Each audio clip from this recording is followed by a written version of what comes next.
Say cheese. No, not because we're taking a picture, but because we're here to talk about the San Francisco Cheese Fest that returns this October. Here to discuss the festival and all of the details is publisher of Planet Cheese blog, Janet Fletcher. Janet, thank you so much for joining us here. Hi, Olivia. I wish I could think of a good cheese pun right now. You had so many great ones. We covered all of them. There it is. You had some great ones. There we go. Getting in on it. Well, thank you so much for joining us here on Live in the Bay. Let's talk about this cheese festival that's returning here in October. What can people expect from the cheese festival? It's like your cheese dreams. You get to walk around for 3 hours, meet cheesemakers, which is part of the cool thing that you don't normally get to do. Yeah. And just eat cheese to your heart's content. And there's chocolate, there's going to be live music, desserts, jams, charcuterie, all the things that go with cheese.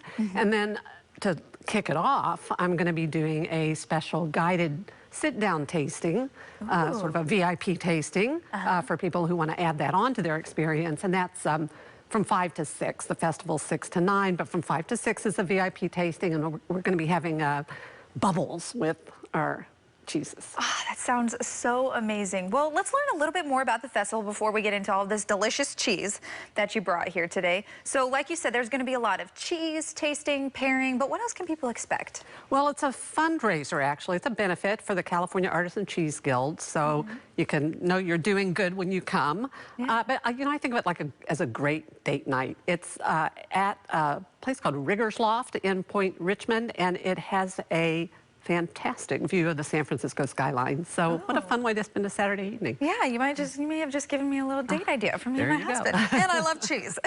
Well, speaking of all this delicious cheese, you brought some here with you today. Can you tell us what you brought? Well, of course, I brought all California cheeses. Ooh, and that's the only way to go. Yeah, in fact, they're all from Northern California, pretty much the Bay Area, Sonoma, Marin, Humboldt County. These are all cow's milk cheeses, except for one, which is goat's milk. I don't know if you have a preference, but I do. Should we start down at this end? Let's start with this one. So look at the color of that one. That's cow's milk, and you can tell it's cows that have been eating a lot of grass, because you get that incredible color. This is so that changes the color. Yeah, it makes it deeper, darker. Oh, okay. And that is a Sterile Gold Reserve from Valley Ford. They're in Sonoma County. Then one of the country's finest blues, which is made in California. This is Bay Blue from Point Reyes. This is the Humboldt Fog classic, gorgeous beauty on a cheese board with the ash in the middle from Cypress Grove. That looks really good. This one I love. This is called Petite Breakfast, and it's from Marin French cheese, which is the oldest operating cheese company in the U.S. Wow. Yeah. And that's here in California. In Marin County, Marin French cheese. Incredible. This is Cowgirl's Mount Tam, probably one of the best-selling artisan cheeses in the country. Really rich, buttery, triple cream cheese. Yeah. And then this last one is called Nicasio Reserve from Nicasio Valley, and they are also in West Marin. Beautiful place for cows out there. Lots of grass and fog, and this is dairy country where we live. Yeah, so we get all of the good cheeses out here. Well, which one is your favorite? What do you recommend me try? Oh gosh, there's a moment for every one of them. Sometimes I'm in a blue mood, sometimes I'm in a goat mood.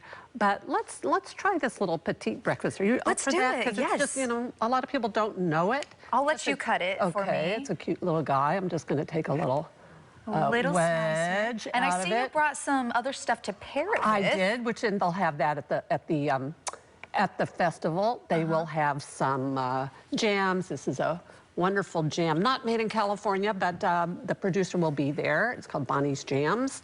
These are wonderful. These are rustic bakery crackers, and those are made in Petaluma. The rustic bakery will be there. I always like to put a little fruit with it, and thank you so nuts. much. So that's Petite Breakfast. It's very young. And what would you pair this one with? Well, it's they call it Petite Breakfast. So if you do that sort of thing, you could have it for breakfast with grapes, with a little bit of honey. Oh my gosh, maybe a mimosa. There you go. I like the way you think. Yes, ma'am. Yeah, sparkling wine. As I said, I'm doing this tasting with sparkling wine and cheeses, and all of these cheeses are really good with sparkling wine. Sparkling wine is such a great, versatile wine to have with bubbly. But when you have a buttery cheese like that, and then you've got those bubbles that come... by the way. Yeah, really I can understand mild. why it is such a popular item over here. This is delicious. Yeah. I want to go in for a bite 2 and 3. It goes back to like Gold Rush days, this creamery. And this was their first cheese, breakfast cheese. It was to feed the dock workers in San Francisco back in the Gold Rush days. Incredible. So you mentioned some jams, so a little bit sweet with the salty, but I also see nuts here as well. So you can pair those with certain cheeses and it'll taste Absolutely. I mean, to me, there are no rules. It's, if you like it, you know, leap at it. But people do really like to have something sweet with blues because blues are so powerful and robust and pungent, or can be, and so and often a little bit salty. So to have something sweet with the blue is a nice counterpoint. That's why you often see honey or jam with the blue cheese. This really sounds like the perfect event for anybody who's trying to try new cheeses or is just a cheese lover. Yeah, and you know, it's kind of like a farmer's market for cheese lovers because you get to go around and meet the makers. So it's a chance to learn, a chance to connect, and of course a chance to eat cheese to your heart's content. I mean, if you walk out of there hungry, there is something wrong with you. Well, thank you so much, Janet, for joining us here on Live in the Bay and giving us some insight into the Cheese Festival. We appreciate it. My pleasure.